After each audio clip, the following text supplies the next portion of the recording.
Bueno, queremos darle la bienvenida a todas y a todos al conversatorio sobre los desafíos de la transferencia tecnológica y la propiedad intelectual como política pública del laboratorio al territorio.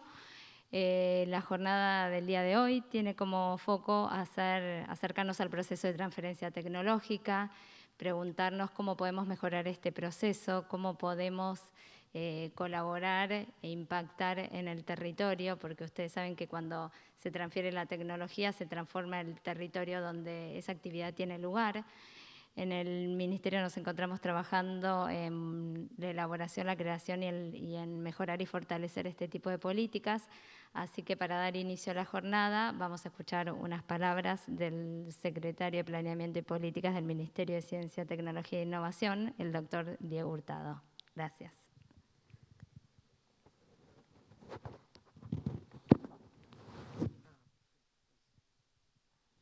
Hola, buenos días a todas y a todos. Déjenme comenzar agradeciéndole al doctor Reto Hilty, director del Instituto McLan de Innovación y Competencia, su presencia. Sabemos que fue problemático llegar hasta acá, así que muchísimas gracias. Comento para quienes nos están mirando por streaming que acabamos de firmar un acuerdo entre el Instituto Max Planck y la Secretaría de Planeamiento y Políticas en Ciencia, Tecnología e Innovación del MinCIT, justamente para iniciar una agenda de trabajo conjunta en temas de propiedad intelectual.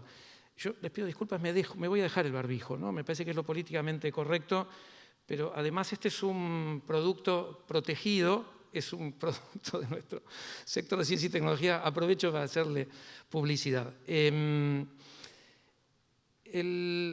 tema que nos convoca en este, voy a tratar de ser muy breve, ¿no? Simplemente para introducir al panel, aprovecho y agradezco a las colegas también presentes por participar. Digo, este evento para nosotros pone en acción una agenda que es crucial. Si me permiten, yo quiero hacer una contextualización del tema de la propiedad intelectual para la Argentina, para América Latina, que en algún sentido puede suponer una mirada un poco dura. Hoy estamos en otro estadio, digo una mirada dura cuando uno se remonta a los orígenes. Me gustaría comenzar hablando de lo que podríamos llamar una regla que rige la producción de conocimiento en la Argentina y también en la región, y que la podríamos formular de la siguiente manera: en los eslabones o nodos, ¿sí?, de la red de producción de valor, donde el conocimiento es el activo estratégico, ¿no?, que define, desde la Segunda Guerra Mundial por lo menos, que define el destino de los estados. Cuanto más cerca estamos de la posibilidad de competir en algún segmento de alto valor agregado, o cuanto más cerca del desarrollo comercializable logramos llegar, me refiero a la Argentina, a países de la región, más débiles son o se van transformando, ¿no?, nuestras capacidades institucionales y nuestras capacidades de gestión. Para ponerlo en términos simbólicos, es decir, podemos decir, sabemos ganar premios Nobel, o supimos ganar premios Nobel, pero nos cuesta capturar los beneficios, podríamos decir, de los procesos de patentamiento, por ejemplo. Sabemos gestionar ciencia con estándares internacionales, pero tenemos enormes debilidades para gestionar tecnología. Estos rasgos no se explican por incompetencia o por falta de, digamos, de comprensión o de capacidades de nuestras instituciones. En realidad podemos interpretarlo, hay hoy evidencias, esto está muy trabajado, lo podemos interpretar como un rasgo de, si quieren, dependencia económica, que tiene raíces geopolíticas que vienen potenciadas por fracciones económicas internas a nuestra dinámica económica, que en algún sentido, lo digo de manera un poco cruda, se benefician con el subdesarrollo. Soy consciente de que estoy tratando un tema muy complejo, que lo estoy en algún sentido esquematizando, pero me parece que a grandes rasgos esta descripción no distorsiona lo más importante de las dificultades con las que nos enfrentamos cuando queremos, por ejemplo, poner en marcha o aprender, para decirlo rápido, generar procesos de aprendizaje en lo que es la gestión del conocimiento. Es decir, lo cierto es que la exigencia de definir un marco normativo, jurídico, para la protección de la propiedad intelectual llegó a nuestro país en la década de los 90, a nuestro país y a la región, en la década de los 90, en la forma de un condicionamiento. Es decir, estos dispositivos normativos, jurídicos, que podríamos llamar reglas de juego, que algunos economistas llaman reglas de juego, globales para la propiedad intelectual, para los países en desarrollo como la Argentina, representaron obstáculos adicionales al desarrollo que los países hoy industrializados no tuvieron que enfrentar cuando se industrializaron. Esto mirado del lado de lo que nos tocó afrontar o enfrentar desde la década de los 90. Luego de varias décadas, digo, y ahora sí parándonos en el presente, digo, luego de varias décadas de lidiar con estos intentos, con aprendizajes, con experiencias fallidas, otras exitosas, hoy estamos trabajando justamente para lograr definir sistemas de derechos de propiedad, o un sistema, digamos, no sé si ponerlo en plural, por lo menos un sistema de derechos de propiedad intelectual que pueda ser una herramienta funcional a nuestra realidad de país en desarrollo a la hora de gestionar conocimiento para el desarrollo. Entendemos en este sentido desde el MinCit que nuestra gran meta es lograr un equilibrio entre lo pongo en pocos términos, algo que es un circuito más complejo, entre circulación, acceso, transferencia, innovación, promoviendo la distribución social de los beneficios, pero también y simultáneamente buscando crear incentivos para atraer, para atraccionar inversión, siempre pensando en un sector privado nacional, pensando en la producción de activos de alto valor agregado, que aporten al desarrollo, como hoy lo decimos en términos, entre comillas, políticamente correctos, para el desarrollo social y económico sostenible, o social o socioambiental y económico sostenible.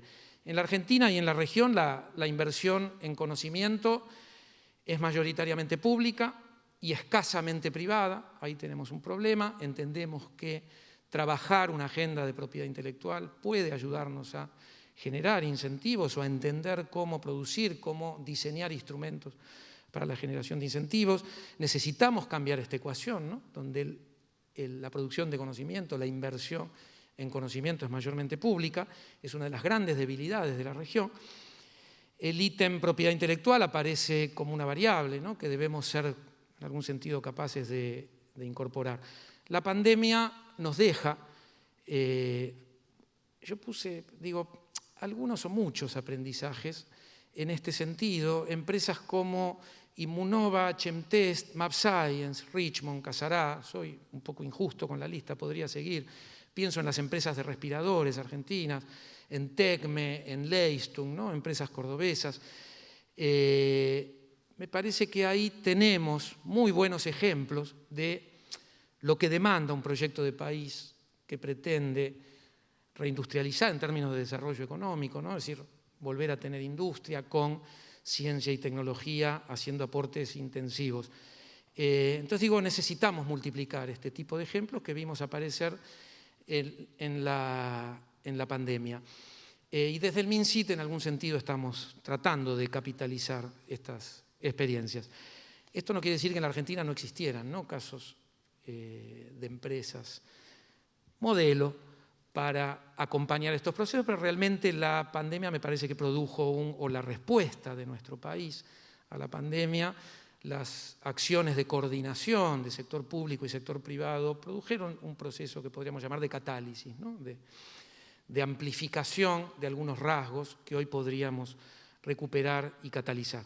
Entonces, simplemente, ahora sí, yendo a este evento, en este marco, digo, durante el 2020 impulsamos la consolidación de un espacio interinstitucional conformado por el MinCit, la agencia de I+D+I, el CONICET, con la idea de abordar diferentes cuestiones relacionadas con la propiedad intelectual, la transferencia de tecnología, la gestión del conocimiento y, digamos, la asociatividad público-privada, para poner 4 rasgos que para nosotros son núcleos de lo que deberían hoy impulsar una política de ciencia y tecnología. De hecho, hoy estamos ya en proceso de finalización del Plan Nacional de Ciencia y Tecnología 2030 y me parece que estos rasgos son parte del núcleo de este plan.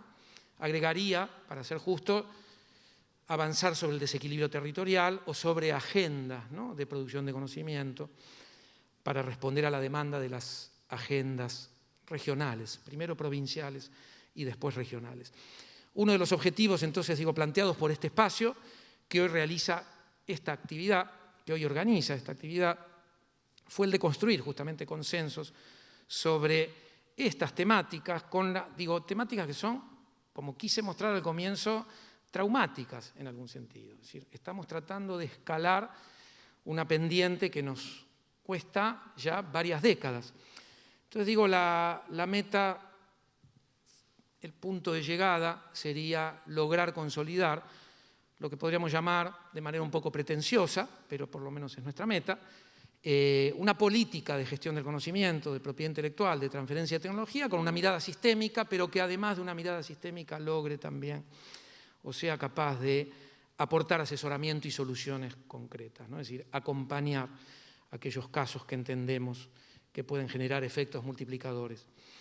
Entonces desde este espacio que definimos como, su nombre es Programa Nacional de Gestión de Activos Intangibles, Propiedad Intelectual y Transferencia de Tecnología, que está radicado en la Dirección Nacional de Estudios a cargo de Vanessa, en la Subsecretaría de Estudios y Prospectivas a cargo de Eduardo, Vanessa Lowenstein y Eduardo Mayo, a quien aprovecho para agradecerles. La verdad que el trabajo que están haciendo es impresionante. Y déjenme agregar que este espacio nace un poco bajo la idea de llegamos como nueva gestión de gobierno en diciembre del 2019 y nos encontramos que en la agencia hay gente, iba a decir recursos humanos, prefiero hablar de gente, de profesionales muy competentes en estas áreas, ¿no?, de propiedad intelectual, activos estratégicos. Lo mismo encontramos en el CONICET, lo mismo encontramos en el MinSIT. La idea obvia es, armemos una mesa, tratemos de unificar capacidades, de potenciarlas. Es decir, esta es un poco la idea que origina este Programa Nacional de Gestión de Activos Intangibles, Propiedad Intelectual y Transferencia de Tecnología. La idea, como decía, es aportar puntos básicos puntos básicos y de consenso, ¿no?, sobre los cuales construir políticas de gestión de activos intangibles. Entonces, termino diciendo la resolución tripartita que vamos a estar firmando es una síntesis de las conclusiones que estamos alcanzando en esta primera etapa del programa y que seguramente vamos a ver aparecer como temas de discusión en el evento de hoy. Bueno, dejo acá. Muchas gracias.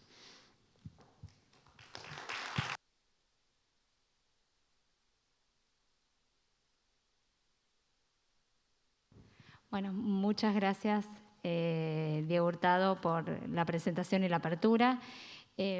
Ahora sí, vamos a dar inicio a la parte del conversatorio. Yo no me presenté, pero ya me presentaron. Mi nombre es Vanessa Lowenstein, estoy a cargo de la Dirección Nacional de Estudios. Esta actividad se enmarca dentro del Programa Nacional de Propiedad Intelectual, Activos Intangibles y Transferencia Tecnológica del Ministerio, dentro de la Subsecretaría de Estudios y Prospectiva de Eduardo Mayo. Queríamos agradecerles y bueno, sin más, la verdad es que vamos, para evitar estar cortando todo el tiempo la transmisión, yo hago una presentación general de las personas que van a participar del conversatorio, así luego intervienen directamente. Bueno, este también va a ser el orden de las exposiciones. Francisco Beneke es investigador senior asociado del Instituto Max Planck de Innovación y Competencia de la iniciativa Smart IP Latinoamérica. Juan Correa, investigador asociado del Instituto Max Planck de Innovación y Competencia, también de la iniciativa Smart IP de Latinoamérica.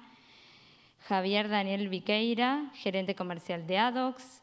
Mara Alderete, coordinadora de proyectos tecnológicos y vinculación del Instituto de Nanosistemas de la Universidad Nacional de San Martín. Carolina Carrillo, investigadora del CONICET, docente de la UBA y miembro de NeoKit.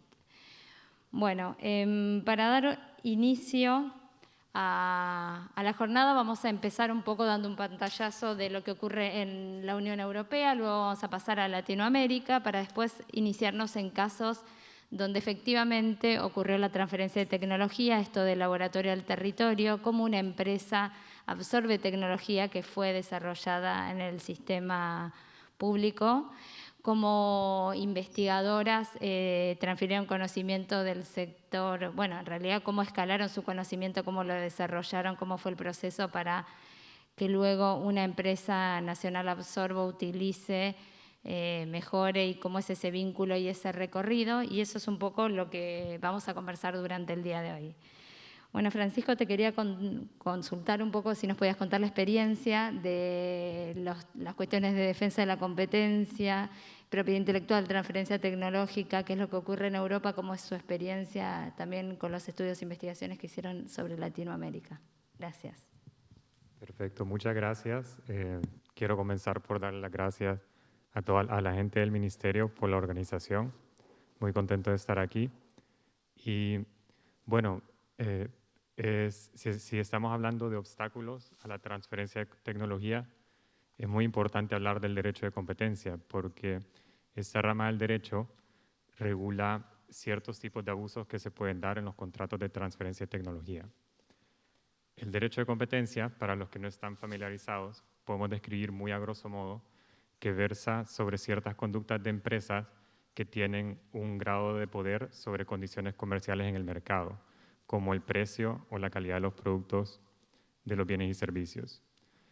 Pues en el marco de análisis que se aplica en el derecho de competencia está muy bien adaptado para lidiar con mercados un poco más convencionales, digamos, productos manufacturados o materias primas.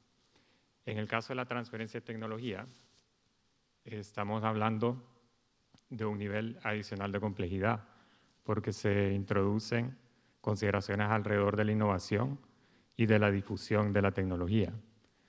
Entonces, esto ya se sale un poco del marco del análisis que, sobresimplificándolo para efectos didácticos, se centra en conseguir precios bajos para los consumidores intermedios y finales de un producto o servicio.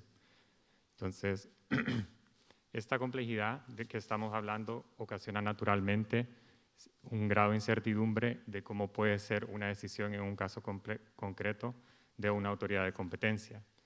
Y esto, en últimas, tiene una influencia en el proceso de negociación entre las partes de un contrato de transferencia de tecnología. Entonces, ¿cómo se ha abordado este problema, por ejemplo, en Europa? En la Unión Europea se tiene este sistema de exenciones en bloque. Quiere decir, algunas categorías de acuerdos, en este caso, contratos de transferencia de tecnologías, no se les aplica el derecho de competencia sujeto al cumplimiento de algunos requisitos. Principalmente tienen que ver con umbrales de participación de mercado de las partes contratantes. Si estas son competidoras en el mercado, ya sea de los productos que incorporan la tecnología o en el mercado de la tecnología, estamos hablando de una participación conjunta del 20%, y en el caso en que no son competidoras, si están en diferentes niveles de la cadena de producción, estamos hablando de una participación de alrededor del 30% del mercado. Entonces, para ir aterrizando un poquito más la discusión, podemos hablar de ejemplos de cláusulas específicas en las que hacemos este tipo de análisis de balance entre intereses de promover la innovación, promover la difusión de la tecnología y promover, en últimas, el bienestar de los consumidores y del público en general. Pues podemos empezar por la fijación de precios mínimos de reventa. Pues esta conducta es interesante, puesto que es regulada de forma muy diversa en jurisdicciones bien importantes. En el caso de la Unión Europea, la fijación de los precios de reventa se ve con mayor suspicacia. No se asume que los riesgos en términos de competencia son mayores. Entonces, en la regulación que les comentaba sobre exenciones en bloque, cuando un contrato tiene esta cláusula se excluye de la exención. Quiere decir que a esta cláusula sí le aplica el derecho de competencia. Y este tipo de cláusulas, la fijación de precios mínimos de reventa, están dentro de la categoría de conductas que presentan, de acuerdo con la legislación europea, un mayor riesgo en términos de competencia. En Argentina, por ejemplo, la legislación de competencia, en un ámbito general, no solo en el ámbito de transferencia y tecnología, no ve con tanta suspicacia este tipo de conducta. Se analiza primero para ver si hay una infracción, cuáles son los efectos reales en el mercado, no se asumen. En el caso de Colombia, por ejemplo, también está un poco más alineado con la experiencia europea, puesto que la inclusión de estas cláusulas en un contrato es una causal de negación del registro de los mismos. En Colombia el registro de los contratos de transferencia de tecnologías es obligatorio. Entonces, esta conducta ilustra muy bien cómo pueden contraponerse los intereses de promoción de innovación y el interés en que actualmente los consumidores finales o intermedios paguen un precio bajo por los productos que incluyen la tecnología. Un precio mínimo de reventa puede permitir al licenciante y al licenciatario de la tecnología un mayor margen de ganancia, lo cual permite tener los recursos necesarios para invertir en mejoras a la tecnología o a innovaciones subsecuentes, ¿no? Este argumento es más o menos válido dependiendo de cuáles son las condiciones específicas del mercado. Y una de las más importantes es cuáles son las alternativas disponibles de tecnologías para producir los bienes y servicios en cuestión.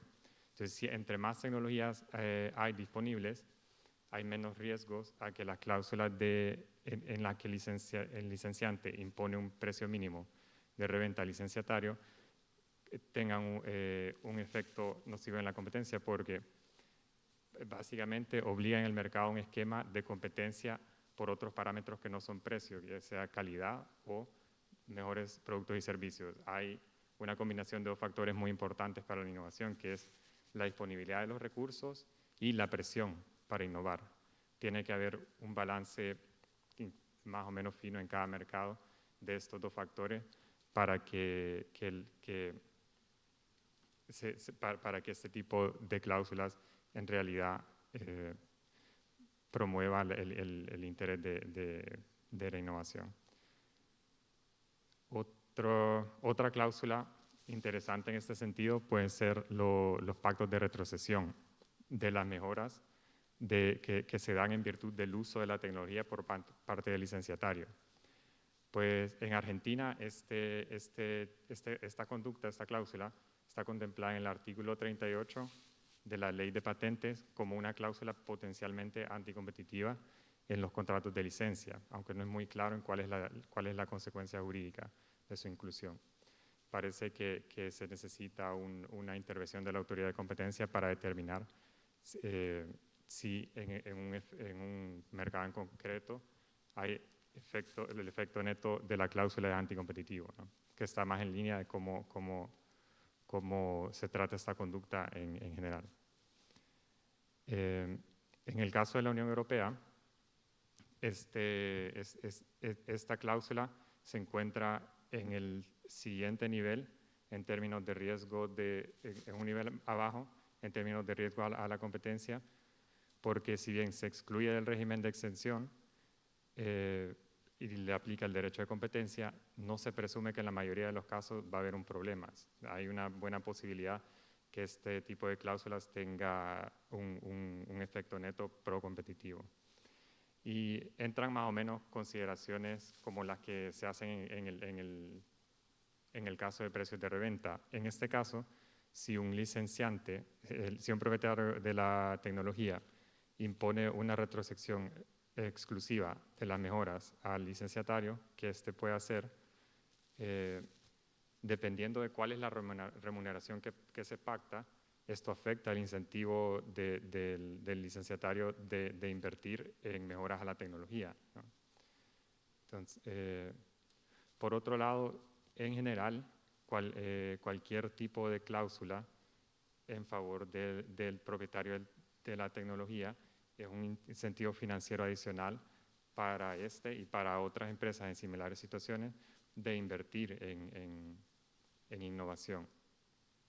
Entonces, creo el punto más o menos que he tratado de hacer con estos ejemplos es que si bien hemos hablado en un nivel muy general de cómo se da este análisis de balance entre el interés de promoción de innovación, el interés de mantener precios bajos a los consumidores de productos y servicios, en casos prácticos de competencia esto es muy complicado porque cómo se mide la capacidad de una empresa de innovar o los incentivos de una empresa de innovar. Esto no es un punto que esté saldado ya, ni en la literatura académica ni en la casuística en derecho de competencia. Entonces, es muy importante que la autoridad, ya sea si se opta por un sistema un poco más blando que la Unión Europea, digamos como en Estados Unidos, se emiten unas guías de qué puede ser o no anticompetitivo en contratos de transferencia de tecnología. En la Unión Europea se emiten unas regulaciones de exención de ese tipo de contratos. Tiene que buscarse la manera de dar señales claras a los agentes económicos para que el derecho de competencia no se convierta en un obstáculo a la negociación entre las partes. Muchas gracias y cualquier pregunta feliz de contestarla. Gracias, Francisco. Después volvemos con algunas preguntas. Juan, queríamos consultarles ustedes desde el Max Planck que estuvieron haciendo varios estudios de transferencia de tecnología en Latinoamérica. Bueno, las principales conclusiones a las que arribaron, si hay alguna práctica virtuosa que nos puedan compartir, un poco de los estudios y que nos comenten qué es lo que están haciendo en nuestros territorios. Gracias. Bueno, primero muchas gracias por la invitación a las autoridades y especialmente a Vanessa y a Eduardo que han hecho todo lo posible para que estemos aquí. La verdad que es una pregunta un poco compleja, difícil dar una respuesta única a esto. Primero quería iniciar explicando un poco qué es la iniciativa Smart IP para Latinoamérica, que es un foro de debate neutral que crea el Instituto Max Planck en el 2018, del cual justamente se elaboran después de una reunión en Cartagena en 2019 4 proyectos de investigación. Uno de los proyectos de investigación que estamos llevando adelante es justamente el tema de transferencia de Latinoamérica con 8 países, de los cuales tenemos expertos, tanto en competencia como en propiedad intelectual, porque lo que nosotros estamos buscando particularmente es ver dos partes de la transferencia de tecnología. Por un lado, el obstáculo, que es lo que estaba comentando Paco, y por otro lado, los regímenes de promoción de la transferencia de tecnología, porque son dos elementos distintos. Entonces, nosotros no nos centramos tanto en la propiedad intelectual, porque la propiedad intelectual es una variable dentro de la transferencia de tecnología, pero no es el único escenario para la promoción de la transferencia de tecnología, ¿no? Siempre hay muchos estudios empíricos y mismo académicos respecto de otras variables, como es la capacidad de absorción, la inversión extranjera directa. Hay muchos elementos que inciden en la transferencia de tecnología. Entonces, nosotros más que nada nos estamos focalizando en ver cuáles son los instrumentos de promoción que tienen los países y, por otro lado, cuáles son los obstáculos que los resuelve por el lado de la parte de la competencia. Porque a diferencia de la Unión Europea, el fenómeno interesante es que la propiedad intelectual en Latinoamérica puede convertirse no en algo virtuoso, sino justamente en una intromisión en el proceso de innovación. Digamos que el derecho de propiedad intelectual puede, como al no tener un sustituto, como en otras regiones donde hay más desarrollo tecnológico, no hay que olvidar que la mayor cantidad de innovaciones viene de 20 países. Por lo general nosotros somos receptores de tecnología, por lo cual es muy importante establecer marcos que nos permitan mejorar la transferencia de tecnología. Que es un debate muy antiguo y que aparte no se logra saldar. Inicialmente siempre estamos hablando del Código de Transferencia de Tecnología de UNCTAD, que es de 1975 y que nunca vio la luz. Después el acuerdo sobre el SATPIC establece disposiciones de transferencia de tecnología. De hecho, es uno de los objetivos que está dentro del acuerdo en materia de propiedad intelectual, pero también es algo muy difícil de ejercer. El artículo 40, que establece de una forma abierta cuáles serían algunas de las cláusulas anticompetitivas que deberían considerarse dentro de los contratos de licencia, o en el caso del 66, que siempre habla de una transferencia efectiva a los países menos desarrollados que Después de Doha, digamos, de la ronda de Doha, se establece justamente un mecanismo efectivo dentro del Consejo de los ADPIC para que se establezca, ¿vale? Que es una especie de reporte anual que hacen algunos países para la transferencia de tecnología. Entonces, volviendo a la pregunta, iba a hablar un poco de la teoría económica sobre la transferencia de tecnología, pero ¿qué pasa? Uno de mis profesores de economía está en el auditorio y tengo miedo de meter la pata, entonces no voy a tocar ese tema. Pero lo importante acá es cuáles son los sistemas. Uno de los primeros que vimos es qué tipo de contrato es el contrato de transferencia de tecnología. Pues la idea que nosotros teníamos es identificar si ese contrato tendría que ser regulado por los códigos o por las ramas del derecho o no. Entonces nosotros lo primero que encontramos es que estamos hablando siempre de un contrato atípico, digamos. Un contrato que no tiene un sustento normativo, sino que es un contrato que está librado en muchas formas a los privados y a las cláusulas que establecen los privados. Este es uno de los primeros elementos que nosotros vemos. Por otro lado, también vemos que la mayoría de los países de la región establecen regímenes de promoción. Regímenes de promoción que tienen más que ver con incentivos fiscales, en el caso de subvenciones estatales o líneas de crédito, que es, por ejemplo, el caso de Colombia. Muy interesante también es que, por ejemplo, la transferencia de tecnología está incorporada dentro de la Constitución brasilera. Brasil establece dentro de su Constitución que el Estado deberá garantizar o fomentar la transferencia de tecnología y la capacidad de absorción del país. Que es interesante porque es algo que no lo vimos mucho en los otros países, pero la verdad que sea algo que es una obligación que está reconocida por el Estado, la verdad que permite tener políticas muy interesantes. Bueno, Brasil es un país que tiene mucha experiencia, no solo desde la competencia, sino desde la propiedad intelectual también. Y dicho esto, siempre vemos el mismo problema, que es la falta de definición de transferencia de tecnología. Yo sé que es algo que a vos particularmente siempre te tiene en interés, es algo que hemos conversado mucho. Entonces, al tener contratos que no están tipificados, tampoco tenemos definiciones de transferencia de tecnología. Por ejemplo, Argentina, que tiene una ley del 80, no establece una definición clara de transferencia de tecnología, pero por ejemplo el INPI tiene una resolución, el Instituto Nacional de Propiedad Industrial tiene una resolución que establece qué no es tecnología. Entonces ahí da un parámetro de qué no podría ser considerado tecnología para el Instituto Nacional de Propiedad Industrial, pero eso, sin embargo, es una resolución, una reglamentación que no está por arriba de la ley, digamos. Eso por un lado. Entonces, hay muchas políticas, la verdad que se pueden mencionar muchas. Lo que sí es claro que la mayoría de los países han tomado un enfoque que tiene que ver más con incentivos, incentivos fiscales o líneas de subvención.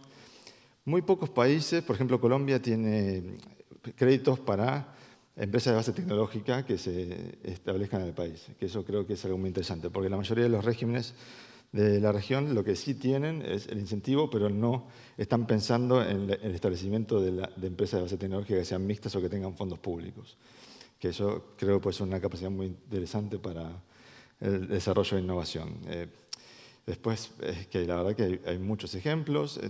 Mismo vos lo sabrás mejor que yo, Argentina tiene leyes específicas para algunos sectores, para fomentar la transferencia de tecnología o para fomentar la innovación, como es el caso de economía del conocimiento o en su momento la ley de biotecnología. Esto también está replicado en otros países. Uruguay también tiene leyes similares. Brasil tiene un marco específico para la innovación tecnológica. Y es interesante ver que igual siempre termina en incentivos fiscales o incentivos monetarios. Y creo que uno de los elementos que tenemos que tener en cuenta para adelante es que hay otros tipos de transferencia de tecnología. De hecho, la OCDE tiene un documento que son recomendaciones de transferencia de tecnología internacional, que es de lo que estamos hablando, y muestra los diferentes tipos de transferencia de tecnología voluntaria. Porque justamente lo que estamos hablando es de propiciar aquí esquemas o escenarios que fomenten la transferencia de tecnología y la capacidad de absorción de los estados nacionales. No necesariamente hablar de transferencias no voluntarias, sino de establecer marcos claros de transferencia de tecnología, que por eso celebro mucho esta resolución interministerial, porque creo que es un primer paso también para Argentina de establecer una política de transferencia de tecnología que esté más acorde al sistema científico-tecnológico. Creo que ponerse de acuerdo entre ustedes es el primer paso para poder diagramar nuevas políticas de transferencia de tecnología. Algo muy interesante que vi recientemente en Chile es que Chile tiene un artículo, una ley, que establece que en los casos donde hay fondos públicos, en ese caso, el Estado siempre va a tener una licencia no exclusiva, onerosa, a favor del Estado. Que eso es creo que es algo que no lo vi en muchas legislaciones y es algo muy propio de la legislación chilena. Otro elemento importante es la posibilidad o no del registro del contrato de transferencia de tecnología. Salvo Venezuela, creo que la mayoría de los países establecen un sistema de registro de los contratos de transferencia de tecnología. De nuevo, el registro es solamente declarativo y a fines de exenciones impositivas. Pero hay un caso muy interesante que es el caso de Brasil. Brasil, y desarrollado por la jurisprudencia y por el Tribunal Supremo de Brasil en el 2017, establece que el INPI puede modificar algunas condiciones de los contratos de transferencia de tecnología, que si bien no es algo que está derogado en la ley actual brasilera, sí está aceptado jurisprudencialmente. Y esto era justamente para cambiar una licencia de onerosa a gratuita, por ejemplo. Entonces, que por supuesto llegó al Tribunal Supremo, y el Tribunal Supremo indicó que el INPI todavía tiene esa capacidad para modificar acuerdos de licencia en el registro, que en la Argentina es también solamente declarativo y a fines impositivos.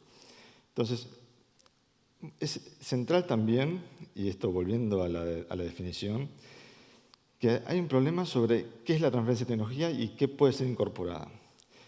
Porque en muchos casos, y como la legislación está abierta, hay interpretación, por ejemplo, que en Brasil dicen que la cesión o la licencia de marca no debería ser transferencia de tecnología, pero la ley en realidad deja abierta la posibilidad.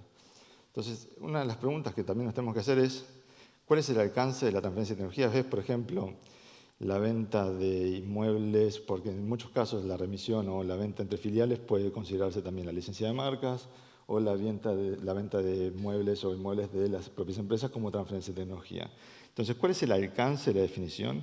Es un elemento central también para establecer políticas de transferencia. Y parece que repito mucho transferencia de tecnología, pero en definitiva lo que hay que analizar en los marcos normativos es, todos los países de la región que por lo menos hemos investigado, todos tienen un marco muy similar, con algunas diferencias. Colombia tiene una ley bastante nueva, varias reglamentaciones que justamente fomentan esto, la creación de empresas, incentivos fiscales, líneas de crédito, han ido más allá que, por ejemplo, Argentina u otros países. Chile está, por ejemplo, buscando justamente modificar los esquemas de licencia cuando haya fondos públicos. Brasil, bueno, tiene esta decisión del 2017 y aparte tiene modificaciones reglamentarias bastante seguidas y en competencia es muy fuerte el tema de licencias. Tiene un análisis mucho más fuerte que otros países.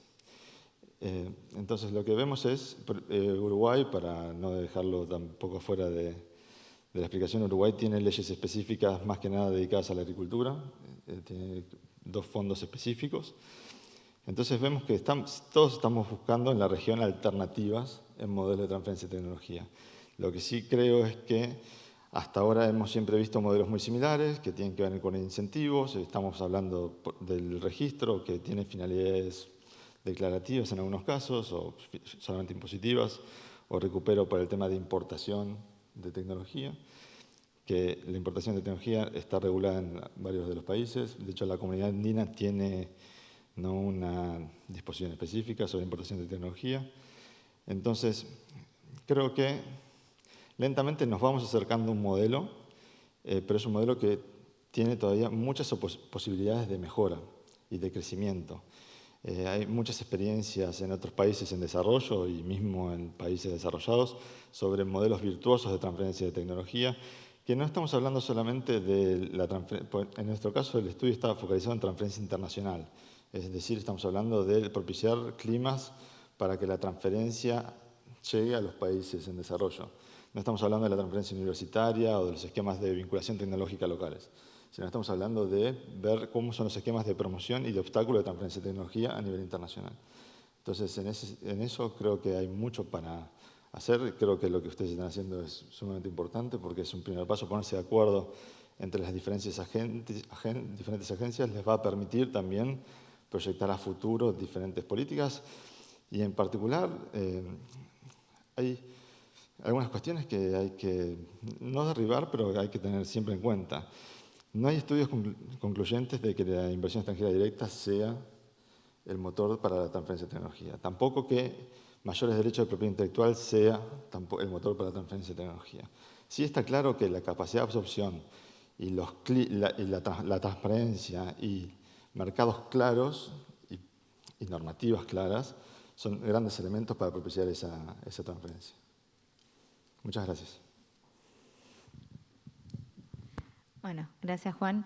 Bueno, un poco como vamos viendo en el debate o en la charla, el tema de la definición de qué es lo que se entiende por transferencia de tecnología, la diversidad de modelos que existen, la posibilidad de construir modelos independientes, no hay un modelo único en todas estas cuestiones.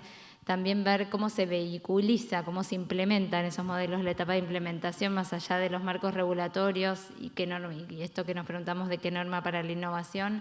A veces diseñamos o estructuramos unos marcos regulatorios que luego no son implementados de la manera que debieran serlo para lograr el impacto deseado. Entonces todo esto sigue dando vueltas en estas charlas que estamos compartiendo. También, por otro lado, bueno, esto de si se financia con fondos públicos o fondos privados los desarrollos, cuando hay algún desarrollo estratégico financiado con fondos públicos, quizás hay algunas alternativas adicionales que vamos a poder analizar. Bueno, seguimos compartiendo las experiencias. Ahora dejamos un poco la parte más teórica de marcos regulatorios y quizás pasamos a los actores que vivenciaron estos procesos para que nos cuenten un poco. Javier, bueno, no sé, unas preguntas. Javier pertenece a una empresa, ADOX. ¿Cómo se te ocurrió acercarse al Sistema Nacional de Ciencia, Tecnología e Innovación para encontrar soluciones quizás a algunos problemas o desafíos que había en la empresa? ¿Cómo se construyó ese vínculo? Si nos puedes contar un poco la experiencia de ustedes. Gracias. Bueno, ante todo, muchas gracias al Ministerio por permitirnos como PYME venir a expresar nuestra visión. Nosotros claramente no vamos a hablar de las políticas porque es algo que no excede, pero le voy a contar cómo desde una PYME vemos la parte de la ciencia y tecnología. Nosotros empezamos a trabajar desde hace muchos años intentando trabajar en la investigación, el desarrollo, el diseño de nuevos productos. Y ahí, trabajando en una cámara empresarial, ADIRRA, que es la Cámara de los Industriales Metalúrgicos, pude tomar contacto con el sistema científico-tecnológico y pude apreciar la cantidad de capacidades que había en ese sistema que por, no sé, X razones no estábamos pudiendo capitalizar. Y empezamos a vincularnos con la Fundación Argentina de Nanotecnología, empezamos a vincularnos con la agencia, con el MINCIT, con diferentes grupos de investigadores. Y lo que le voy a contar yo no es desde lo técnico, empezamos desde lo blando, al conocer las personas, a saber en qué investigaban, a saber en qué estaban desarrollando, y pudimos contarle nuestras necesidades, que a veces no eran tan alineadas. O sea, sí teníamos el mismo objetivo, pero teníamos diferentes necesidades. Bueno, ahí empezamos a construir vínculos con investigadores del INTA, donde trabajamos en un proyecto que después fue una licitación del BID para una cámara para medir los gases de efecto invernadero del ganado, de los rumiantes, o sea, para medir metano, dióxido de nitroso. Después trabajamos junto con la USAN, hicimos también una transferencia, un desarrollo de unos productos limpiadores a base de unos productos nanotecnológicos que liberan plata y cobre. Seguimos trabajando con Exacta, con un producto de tratamiento para el cáncer. Pero lo que nos complicaba a nosotros era también que pudimos, creo, ahí un avance para nuestra PYME, llevarlo a algo que fuera simple. Los convenios, todo ese formato, era bastante complejo, ¿no? Se hablaba siempre de rentabilidad y eran cosas muy complejas de manejar. El primer convenio creo que lo hicimos con el INTA, lo que pudimos llegar es a buscar un formato donde para pagar esa transferencia que nos estaban haciendo, lo llevamos a un valor sobre nuestro porcentaje de ventas. Porque si empezábamos a discutir, nosotros somos una PYME, somos 70 personas, que venga un auditor para definir rentabilidad, si hay que comprar una máquina o no, si hay un conflicto de despido, si una máquina, si se pagó una hora, esto era muy complejo. Entonces, con solo 3 valores se puede hacer una auditoría. Nos controlan la producción, nos controlan la facturación y nos controlan la cobranza. En base a eso, y la verdad que todos los proyectos que fuimos a hacer ahí, para poder pagar esa transferencia tecnológica fue muy sencillo. Y lo que hay en el medio, que hay algo que como no se mensura, no se puede ver, hay una parte muy importante que creo que adquirimos nosotros, los investigadores, al trabajar en conjunto, que fuimos aprendiendo mucho del otro. Cuando los investigadores de algunos de estos grupos vinieron con nosotros de trabajar en un mercado regulado, nosotros estamos en el mercado de productos médicos, no farmacéuticos, pero sí de productos de tecnología médica, empezaron a entender del tema regulatorio, empezaron a ver el tema del escalado. Nosotros empezamos a aprender a formular proyectos, empezamos a generar capacidades técnicas para los análisis. Entonces estamos teniendo un valor muy importante independientemente del proyecto en sí, que eso no se pregunta en ninguna encuesta, ¿no? Entonces yo digo que cada vez que se inicia un proyecto de esto, hay una gran transferencia de conocimientos para ambos lados, donde creo, o por lo menos mi percepción, que todos salimos fortalecidos. Y de ahí ya tenemos el nuevo formato para generar proyectos nuevos. No lo voy a distraer con cosas puntuales, ¿no? Pero justo la semana pasada estuvimos con Mara y el grupo de investigadores. Tengo un colega de la industria electrónica que tenía un problema en una máquina que se le contaminaba. Nos viene a buscar a nosotros porque tenía un problema y era la persona más cercana que conocía que trabajaban contra los bichos. Entonces nos viene a contactar. Contactamos a los investigadores, nos sentamos en la misma mesa, contactamos a la persona que tiene el problema y es muy probablemente de ahí que salga un desarrollo para algún producto para ese tipo de equipamientos que tiene agua circulando y se le contamina. Pero ya surge como algo natural. Por eso digo que yo lo veo muy interesante de ese lugar. Y ahora, nada, nuestro problema es limitar en la cantidad de proyectos o de gente que vemos, que nos acercamos, que nos vinculamos, elegir cuáles son los proyectos que son viables, ¿no? Bueno, muchas gracias. Es muy interesante eso de que antes no teníamos tantos proyectos para vincularnos y ahora nuestro problema es que tenemos tantos que tenemos que limitarlos y elegir cuál sí y cuál no. Bueno, Mara, ustedes trabajan juntos muy vinculados también con la empresa, vos sos de UNSAM. ¿Nos querés contar un poco, ustedes armaron una empresa de base tecnológica, cuál es el rol de este tipo de empresas o cuál podría ser el rol de este tipo de empresas en todo el proceso de transferencia de tecnología? Gracias. Buenísimo. Bueno, buenos días a todas y a todos. Muchas gracias por la invitación. Y respecto a la pregunta tuya, yo creo que las empresas de base tecnológica pueden llegar a cumplir un rol clave en el proceso de transferencia de conocimientos, porque pueden ser los vehículos que tomen, digamos, el conocimiento desarrollado por las instituciones científico-tecnológicas, que generalmente tienen procesos de desarrollo de conocimiento que es un poco divergente. O sea, los investigadores generalmente trabajan en varios proyectos de investigación, encuentran resultados que son interesantes, pero después como que pasan a otra cosa, o sea, no es que continúan generalmente con esa línea. Entonces, de repente, las startups pueden ser estos vehículos que tomen ese conocimiento y lo desarrollen en un proceso un poco más convergente, hacia un objetivo puntual, digamos, o digamos, direccionando todos los esfuerzos en resolver una problemática o para aprovechar una oportunidad, digamos, en el mercado. Entonces, de esa forma, las startups justamente pueden llegar a convertirse en este eslabón que falta, porque generalmente en los procesos de investigación también el grado de desarrollo, maduración que tiene la tecnología no es suficiente para que una empresa constituida, sobre todo si no tiene, digamos, un departamento de investigación y desarrollo propio, lo pueda tomar y sacar valor de eso.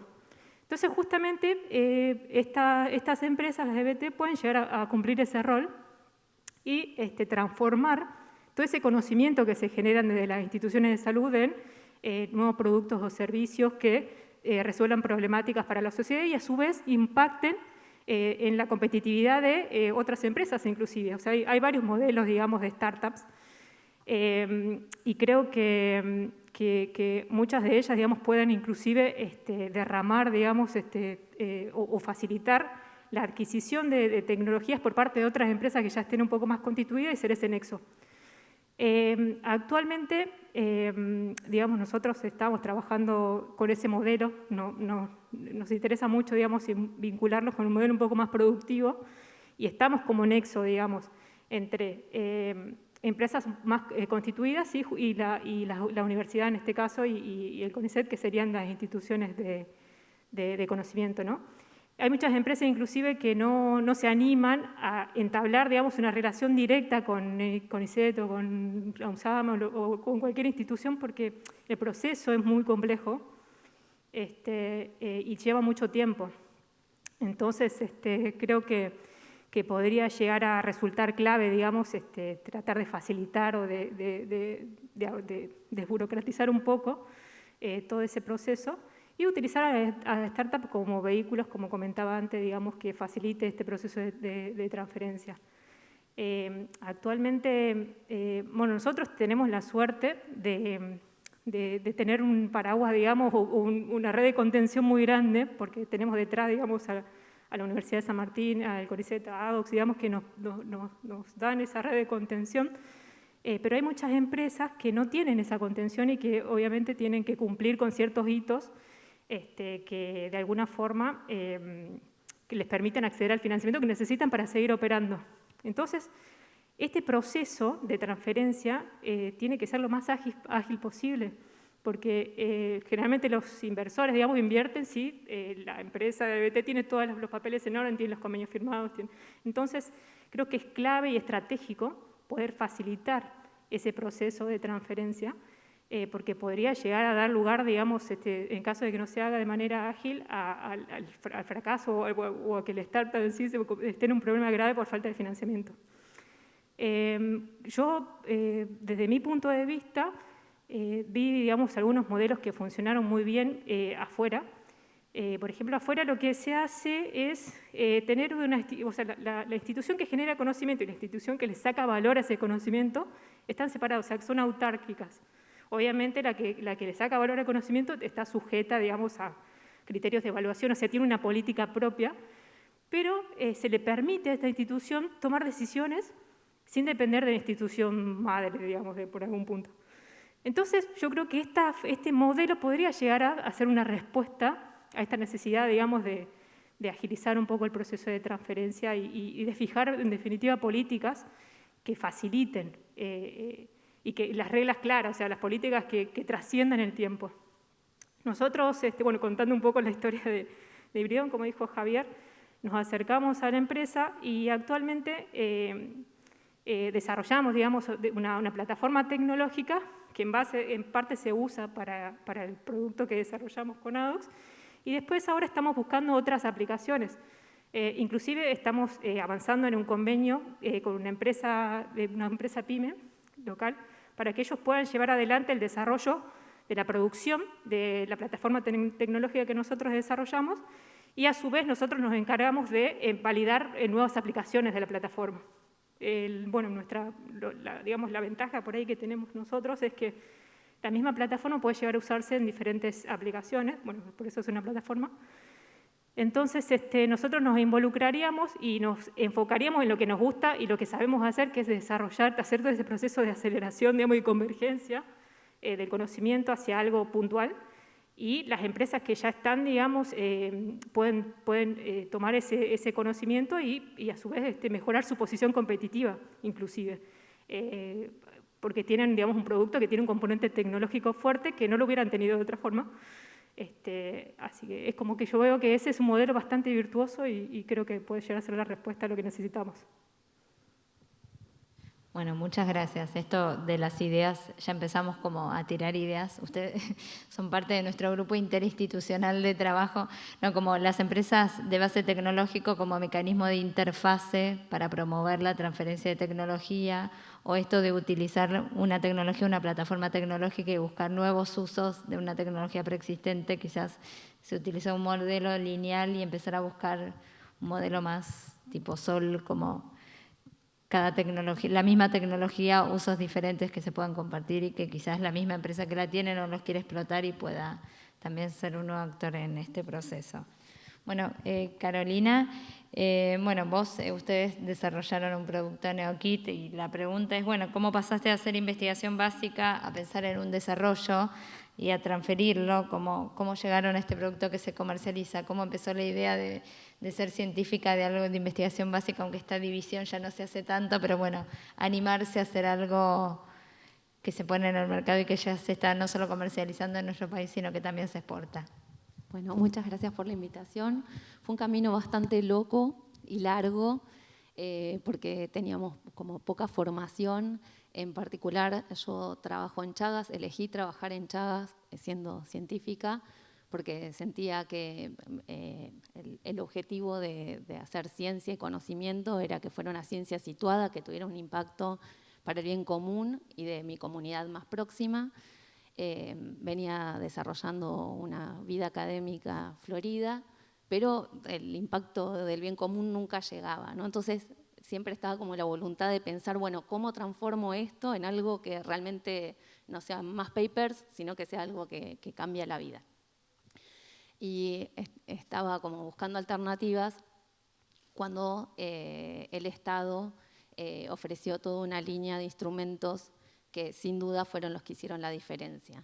En el 2011 hubo una convocatoria para proyectos de fondos sectoriales y eso a nosotros nos cerró justamente porque la convocatoria era para desarrollar sistemas de diagnóstico para Chagas que solucionaran ese problema en particular. Quiero decir que el Chagas ya no es solo rural y ya no es solo latinoamericano, y que en Argentina todos tenemos derecho a hacernos el diagnóstico, así que no creamos que estamos ajenos a la problemática. En ese momento, entonces, este fondo sectorial convocaba a eso, nos entusiasmamos un montón porque ideas teníamos, herramientas moleculares teníamos. Ahora, cuando empezamos a preparar la presentación, nos dicen, no, esto tiene que ser un consorcio público-privado. Ahí yo entré en pánico porque para mí privado era como algo exótico, inalcanzable. Para quienes hacemos academia convencional, también eso de un desarrollo con lo privado es raro. De hecho, desde entonces llevo una doble vida, llevo mi vida académica por un lado y mi vida de transferencia por otra. Sí creo que desde hace unos años que hay varias carreras biotecnológicas, esto empezó a cambiar y también creo que con la fundación de muchas universidades, con un arraigo territorial muy fuerte, eso también ha cambiado porque tienen un arraigo con la comunidad diferente. Pero bueno, eso es una cultura que se está generando. Con esa convocatoria, entonces, entramos en conversaciones con la empresa Casará. Participaba un asesor epidemiológico que nos hacía algo así como de traductor. La primera vez que nos juntamos hablábamos de millones, los tres. Yo hablaba de millones de moléculas, el epidemiólogo de millones de pacientes y Casará de millones de pesos. Entonces, poder entendernos, hacer toda una adaptación, fue un trabajo arduo. Reconocer que teníamos un mismo objetivo, pero distintos intereses también fue necesario para poder combinarnos e ir hacia el objetivo, que era desarrollar este kit de diagnóstico para Chagas. Y en poco tiempo logramos un prototipo validado, que bueno, eso nos animó a tomar otro instrumento de fondos de la agencia, que era el de las EBT, que entonces ahí ya la exigencia era un poco mayor, ya no era solo un producto, sino planear algo que pudiera ser una empresa. Entonces, con ese ejemplo que nos animaba mucho a pensar que esto podía replicarse, sistematizamos un poco la experiencia y entonces pensamos este modelo lo podemos replicar no solo para Chagas, sino para un montón de otras enfermedades infecciosas. Y además empezamos ya a pensar también estratégicamente en los pasos de, bueno, yo tengo un prototipo, la validación analítica, la validación clínica y lo que diríamos la validación industrial o la transformación a la industrialización. Y bueno, estábamos con eso cuando surgió otra línea de fondos, que fue la de, para empresas CBT que estuvieran fundadas, había también un apoyo económico para poder instalarse, ¿no? Entonces, acá yo creo que una de las cosas que me interesa resaltar es eso, cómo desde los fondos del Estado nosotros fuimos traccionados, teníamos una idea, teníamos el entusiasmo, la locapación, pero hubo todo un sistema que nos fue acompañando y que nos fue traccionando para decir, bueno, ¿damos este paso? Sí, démoslo. Bueno, teniendo ya entonces la empresa fundada y organizándonos en cómo producir, cómo las prácticas, etcétera, llegó la pandemia y estábamos preparados gracias a toda la experiencia y a todos los fracasos que habíamos tenido, porque yo no lo conté, pero desde el 2011 hasta acá tuvimos miles de cientos de fracasos, o no sé, o de aprendizajes, digamos, porque en cada tropezón nos levantamos y seguimos, pero no sin moretones. Pero bueno, toda esa experiencia nos sirvió para que cuando llegara la pandemia pudiéramos rápidamente responder con un NeoKit para COVID. Y ahí también estuvo el Estado con la unidad coronavirus ayudándonos para poder hacer una adaptación de esa empresa que era como pequeña y que estaba como en otra sintonía de producción casi artesanal a producir, tener una capacidad productiva de 1 millón de reacciones por mes. Así que, bueno, eso era lo que les quería contar. Gracias. No, gracias a vos. Quizás nos podés contar alguno de los fracasos, como decís vos, o desafíos, o alguno de los moretones para los que están escuchando que quieren hacer transferencia y que están por iniciar o ya iniciaron el mismo recorrido. Algunas advertencias, comentarios, sugerencias. Porque la verdad es que lo que estamos viendo en estos 3 casos es que es difícil, están todos llenos de moretones, pero que los que los están contando y los cuentan como algo con entusiasmo, con un proceso de transformación que se generó y que continúa. Bueno, me siento un poco expuesta, pero ahora les iba a preguntar a los otros también. No, bueno, una de las cosas fue esta diferencia de lenguajes. Cuando hablábamos con la parte empresaria, hablábamos de validación y ellos entendían una cosa por validación del kit y nosotros entendíamos otra. Y a nosotros nos parecía que lo iban a hacer ellos y a ellos les parecía que lo íbamos a hacer nosotros. Entonces de pronto nos encontramos en el medio de algo que era un prototipo hermoso, que para nosotros estaba validado, claro, validado desde el punto de vista de cómo funcionaba la reacción, y para el sector empresarial o industrial no estaba validado y le faltaba todo un largo camino, que para nosotros eso era industrial, ¿no? Entonces esa diferencia de a qué le llamamos validación fue un momento difícil. Otro camino arduo y también ríspido fue el de la propiedad intelectual. Nosotros no sabíamos nada de propiedad intelectual, pero no queríamos meter la pata. Pasamos hasta ahora, de hecho, sobre Chagas no publicamos nada porque era el miedo de si publico y entonces no puedo patentar, y si no puedo patentar, después CONICET me dice que cómo no patenté, ¿no? Entonces el camino de la propiedad intelectual fue largo, pedimos ayuda varias veces. Ahí también tuvimos un poco, a veces unas respuestas muy positivas y a veces unas respuestas que para nosotros eran difíciles de entender. Y bueno, entonces el tiempo fue pasando y finalmente nosotros logramos hacer una memoria descriptiva y presentar la propiedad intelectual al INPI a principios de 2019. Estamos todavía esperando algunas respuestas.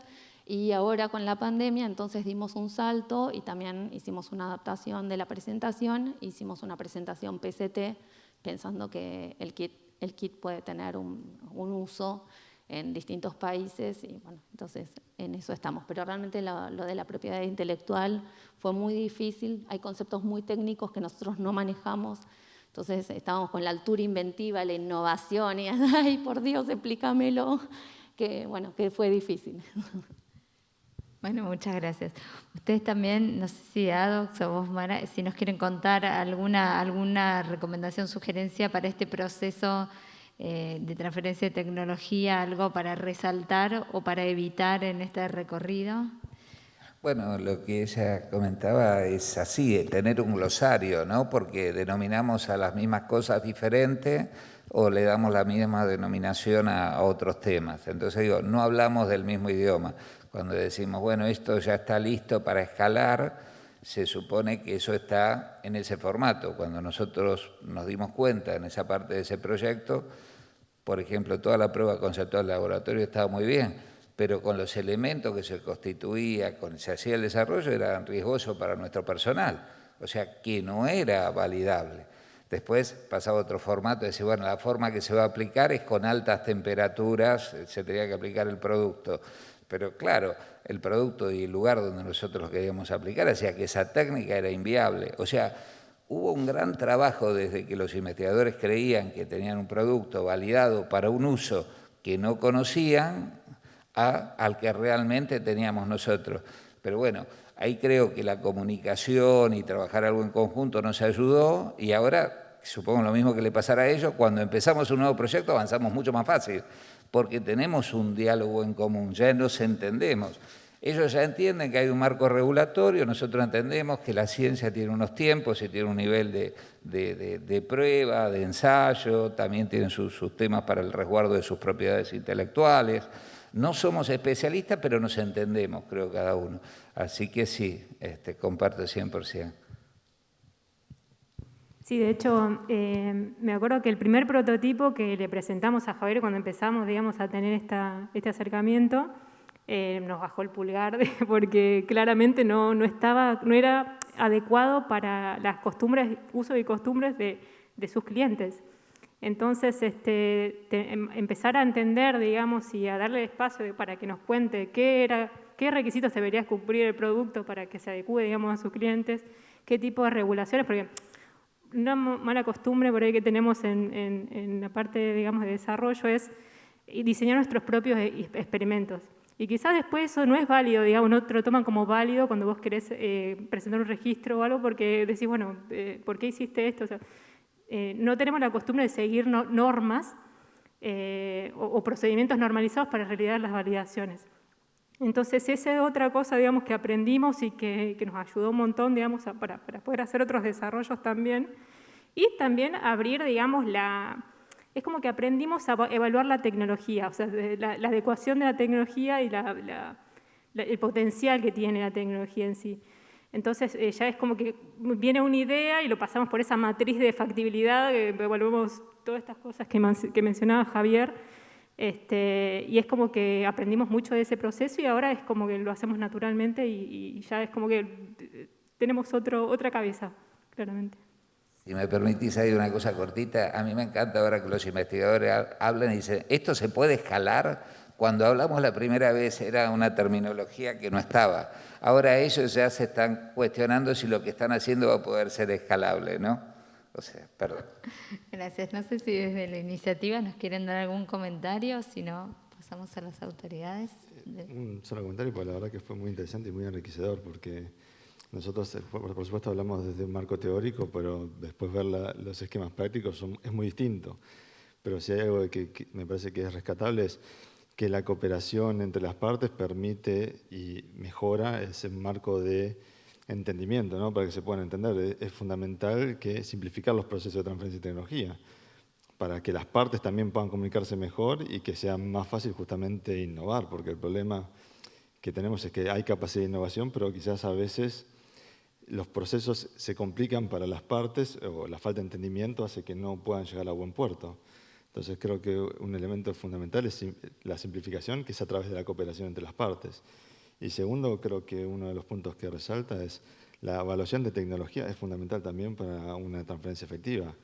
En muchos casos uno puede terminar en un montón de elementos que no necesariamente van a ser transferibles, pero son capital científico muy importante y es crecimiento intelectual y conocimiento para el país, pero es muy importante la evaluación tecnológica. Gracias. Quizás de esto sale también que nosotros estamos muy enfocados en los marcos regulatorios, así están hablando del proceso, lo humano, los lenguajes, los vínculos personales, institucionales, la cooperación y colaboración son un condimento clave en el proceso de transferencia de tecnología. Bueno, ahora invitamos a las autoridades para dar los comentarios finales y el cierre de la actividad, así que los invitamos a bajarse y agradecemos. Sí, dejamos el micrófono. Muchas gracias. Los asientos y ahora pasa. Ahora nos vamos en... Son 1, 3, 4. Bueno, para esta parte van a hacer los comentarios finales y las conclusiones de la jornada Eduardo Mayo, subsecretario de Estudios y Prospectiva del Ministerio, Graciela Siquia, miembro del directorio del CONICET, se pueden sentar como quieran, Laura Toledo, directora del Fondo Argentino Sectorial de la Agencia de I+D+I, y Reto Gildi, el director del Instituto Max Planck de Innovación y Competencia. Bueno, muchas gracias. Y Eduardo, ¿querés empezar? Gracias. Bueno, nuevamente, gracias por venir, gracias por participar. Entiendo que esta clase de actividades agregan valor a los procesos de transferencia, al conocimiento, a la producción de conocimiento y sobre todo a linkear la posibilidad de producir conocimiento y que ese conocimiento tenga en última instancia, y entiendo que es el objetivo final, impacto en la sociedad. Yo no me atrevo, ni mucho menos, a tratar de hablar de cuestiones fundamentales de transferencia o de propiedad intelectual, pero sí me permitía hacer una pequeña lista de cuestiones que me parecen clave como para empezar a pensar esta problemática en términos sistémicos, para pensar la problemática de la transferencia de tecnología, de la propiedad intelectual, de la protección de derechos, de la inversión inteligente del Estado para el desarrollo. Nada, rescato algunas cosas que me parecieron importantes. No podemos pensar las regulaciones en términos de normas, de un conjunto de normas. Tenemos que pensar en términos de una estructura regulatoria que nos pueda permitir entender el proceso de inicio a fin. Acá no solamente son las leyes, son las normas de las instituciones de regulación. Hablábamos hoy temprano de la problemática que tienen en general muchos equipos de investigación cuando llegan a una instancia en la que entienden que tienen un objeto, en un producto, y después cuando aparece toda la estructura regulatoria hay que volver todo atrás porque no se cumplió con los requisitos que corresponden, con lo cual entiendo que sería mucho más sano y mucho más eficiente que pensemos los procesos de transferencia de tecnología en términos de entender una estructura regulatoria que razonablemente regula esa clase de procesos. La segunda cuestión es que esa estructura regulatoria no existe en la nada. La segunda cuestión es que esa estructura regulatoria en algún sentido refleja un entramado institucional complejo, de modo tal que estamos sumando dos conceptos, digamos, a esta lógica, que es pensar en términos estructurales un conjunto de regulaciones que tienen una lógica, o a veces no tanto, habría que dársela, digamos, que esa lógica debería depender de la manera en que se utiliza, de la manera en que se diseñan las instituciones, de la manera en que los actores integran esas instituciones. La segunda cuestión, que fue, me parece, lo que más nos llamó la atención a todos, la importancia de las relaciones interpersonales. Esto no deja de ser un mecanismo de articulación, de aprender idiomas distintos en muchos aspectos. Si uno lo piensa, la formación académica, la formación científica no es ni más ni menos que aprenderse un discurso determinado. Entonces, de alguna forma, lo que podríamos hacer o lo que deberíamos hacer es empezar a construir un discurso que nos permita articular estas cuestiones. Y por último, me parece que lo más importante es la inversión estratégica del Estado. Es la manera, desde el Estado, de pensar cómo impulsar estos procesos y, en algún sentido, si me permiten la propuesta, si consiguiéramos inversión estratégica del Estado, un entramado institucional sólido y una estructura regulatoria inteligente, es muy probable que pudiéramos hacer muchísimo mejor las cosas de como las venimos haciendo. Gracias. Bueno, muchas gracias, Eduardo. Laura. Hola, buenos días a todos y todas. Voy a tomar algunas de los comentarios que se fueron haciendo en el panel anterior y, bueno, justo ahora Eduardo también me dio el pie. Estoy en representación de la agencia I+D+I, que creo que los tres expositores, tanto del sector científico como el empresario, tuvieron alguna herramienta con la agencia, en particular con el fondo que dirijo, con lo cual les agradezco obviamente la mención y la participación. Y contarles que esto, el haber entendido la importancia de la propiedad intelectual o el poner en la mesa la transferencia de tecnología, aunque sabemos que es algo recíproco, como decían antes, no es solo del laboratorio hacia, sino también la empresa contribuye con su tecnología y con sus saberes para que salga la innovación lo mejor y más pronto posible. Desde la agencia impulsamos en nuestros últimos llamados la incorporación de estudios de vigilancia tecnológica e inteligencia estratégica. ¿Cómo los impulsamos? Bueno, poniéndolos o como condición o como recomendación en cada una de las solicitudes de financiamiento a proyectos. ¿Por qué? Bueno, porque obviamente hoy se habló muchísimo en relación a esto, pero porque en principio creo que es algo básico para cualquier toma de decisiones. Cuando uno elige una temática o piensa en un desarrollo, tiene que tener información para que esa decisión sea la mejor posible. Entonces, tener el ejercicio, desde el lugar que sea que uno aporte dentro del sistema, sea científico, si sabe que existe algo similar y toma la decisión de hacerlo, vale, porque lo sabe, pero no es lo mismo que no sepa que existe algo así. Entonces, nosotros queremos, a través de esta herramienta de financiamiento que Carolina decía, nos motivó a llevar nuestro conocimiento a un desarrollo, también queremos que la herramienta sea el vehículo para ejercitar en este sentido. Y no solamente quienes están dentro del laboratorio, sino también las mismas empresas, que no siempre tienen este ejercicio, ¿sí? Que piensen qué otras tecnologías hay. Y bueno, acá el equipo de Vanessa nos dio una gran mano porque nos ayudó a armar una guía, un instructivo muy breve, pero muy conciso y concreto, donde les decimos qué es la vigilancia, qué es la inteligencia estratégica, qué debería tener mínimamente y que terminen con un semáforo, ¿no? Que está ok, que estaría ahí para estudiar y que está en rojo, que no se podría avanzar si ese resultado llegase a convertirse en un producto. Entonces, eso en principio, la importancia del conocimiento, de la información para tomar las mejores decisiones. Para ustedes, para los dueños de los proyectos y para el Estado también, decidir en qué vamos a invertir, en algo que va a llegar o que tiene pocas chances de llegar.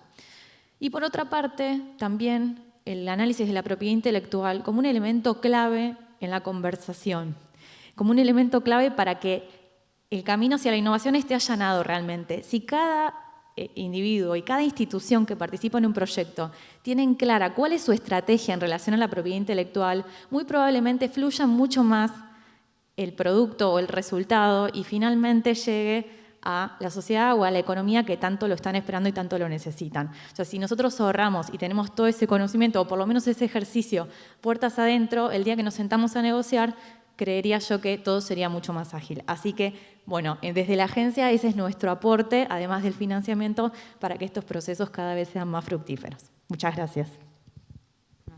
Gracias, Laura, y gracias por nombrar un poco otro de los programas que están en la dirección, que es el de Vigilancia Tecnológica e Inteligencia Estratégica, que lo que hace es un mapeo de la tecnología de los actores, y actores, cuando digo actores, digo empresariales, grupos de investigación, científicos y sociales de esa tecnología, y dentro del mapeo se utilizan también como motor de búsqueda a las patentes solicitadas y concedidas en los distintos territorios para saber un poco la viabilidad de ese desarrollo tecnológico. Bueno, Graciela. Bueno, un placer estar acá haciendo este cierre en donde conjugaron la agencia, el Ministerio de Ciencia, el CONICET y el Max Planck a través de su iniciativa Smart IP. Y aunque parezca raro, en realidad no hay muchas iniciativas en donde todo el sector público relacionado con la ciencia y la tecnología estén juntos. Entonces esto es para celebrarlo. Y también para hacer una reflexión de la importancia de la política pública, digamos, para que estos procesos tengan una cierta estabilidad. Nosotros tenemos, como Argentina, tenemos un marco regulatorio ya hace muchos años, 30, una ley de promoción y fomento de la innovación tecnológica que crea las unidades de vinculación. Y yo escuchaba a Javier, a Mara, a Carolina contar sus ejemplos, y entonces tenemos que reflexionar sobre la profesionalización de esas unidades de vinculación, de las oficinas de vinculación de los centros científicos tecnológicos del CONICET, porque esos son los puentes entre el sector productivo y el sector científico. Yo estoy en representación del CONICET, pero también en representación del sector productivo en el CONICET. Para los que no saben, hay 9 sillas en el CONICET, la presidenta, Ana Franchi, que hoy tengo el honor de representar, y 8 integrantes, 4 representan al sector científico y otros 4 representamos a la otra parte de la sociedad, que son las universidades, las provincias, el agro y la industria. Entonces, en esta conversación tenemos que estar todos. Escuchamos, como decía Javier, el escalado, si esto es escalado, o Mara Carolina hablando de los procesos regulatorios. Entonces, la Argentina tiene autoridades regulatorias importantes, la ANMAT, el SENASA, para llegar al mercado, y tenemos instituciones industriales también importantes. Entonces, me parece que en esta conversación es importante hablar de estos diferentes idiomas. Escuchamos a Juan y a Paco hablar de marco regulatorio, bien abogados, de las cláusulas, y después la realidad que tiene otros idiomas, otras necesidades, otras urgencias, otros tiempos. Me parece una reflexión importante. La pandemia nos permitió demostrar que se pueden hacer convocatorias, acá Laura del FONARSEC estuvo, o sea, convocatorias en la agencia Express, y la Gerencia de Vinculación Tecnológica del CONICET también tuviera resoluciones Express, porque esto se puede hacer cuando hay un objetivo claro y una necesidad de hacerlo rápido. Entonces me parece que hay que reflexionar sobre que el mercado y el sector productivo necesitan agilidad para poder ser primeros en el mercado, para poder, y ahora escucharemos la experiencia de Alemania, o sea, tener un impacto global. Digamos, para ir a mercados internacionales se necesita también la oportunidad de ser primero en el mercado o ser competitivo en el mercado. Entonces me parece un buen ámbito, un buen ejemplo, que esté el sector público, que esté el sector privado, yo con mis dos sombreros, y celebro reuniones de este tipo. Bueno, muchas gracias. Reto para finalizar la jornada. Gracias.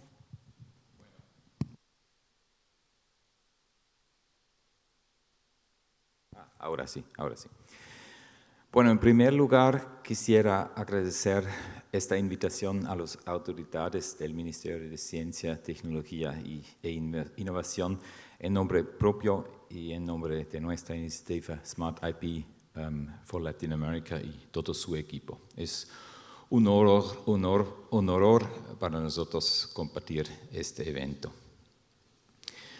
Las experiencias hoy presentadas ponen de manifiesto los desafíos implicados con la transferencia de tecnología.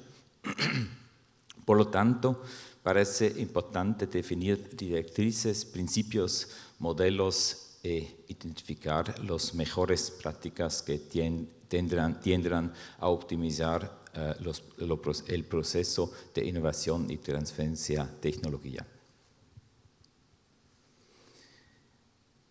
Los recientes avances tecnológicos pueden ofrecer nuevas oportunidades para que países como Argentina se conviertan en líderes en unos sectores.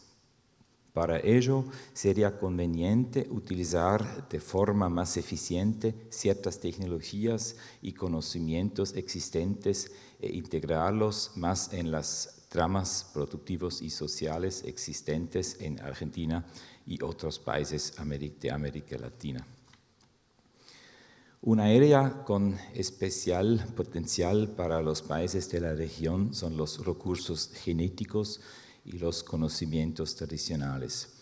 Con una vasta diversidad biológica, los países de América Latina tienen un potencial enorme para aprovechar el uso de estos recursos y conocimientos asociados, vinculados al área de salud y de la producción de alimentos. Consideraciones de desafíos actuales que plantea el cambio climático es de especial interés desarrollar estrategias de impulso de la ciencia, de la tecnología y la innovación en sectores que se orienten a desarrollos sostenibles y tengan un impacto directo a nivel geológico y económico. El desarrollo de nuevas tecnologías, procesos y métodos deben tener como objetivo identificar los usos de los recursos y los modos de producción potencialmente dañosos para el medio ambiente y analizar los problemas asociados a ellos con el fin de reducir su impacto climático. Los sistemas de derechos de propiedad intelectual pueden constituir un instrumento adecuado y eficaz para gestionar el conocimiento y pueden utilizarse como instrumentos para poner en valor los conocimientos y las tecnologías y para promover la innovación. Sin embargo, estos derechos, si se utilizan de forma excesiva, también pueden causar daños importantes, antes de nada con respecto a la transferencia de tecnología, pero también contratos relacionados con derechos de autor, por ejemplo. En consecuencia, el desafío principal es que el sistema de protección nacional debe adaptarse a las condiciones y necesidades específicas de cada país y a sus necesidades de desarrollo. Para beneficiarse de los derechos de propiedad intelectual, el marco normativo debe diseñarse de manera que los actores nacionales sean competitivos tanto en el mercado nacional como en el plano internacional. La atribución de derechos de propiedad intelectual a titulares individuales debe conducir a potenciar las inversiones en investigación y desarrollo. Sin embargo, esto solo tendrá éxito si dichos derechos contribuyen a estimular la competencia. Es fundamental evitar que estos derechos se utilicen para afectar o aún eliminar los mecanismos de la competencia existente, como lo expliqué Francisco Benecke. En este sentido, es muy importante que países como Argentina no miren las leyes de propiedad intelectual de forma aislada, sino que tengan siempre en cuenta el funcionamiento de la competencia en su conjunto.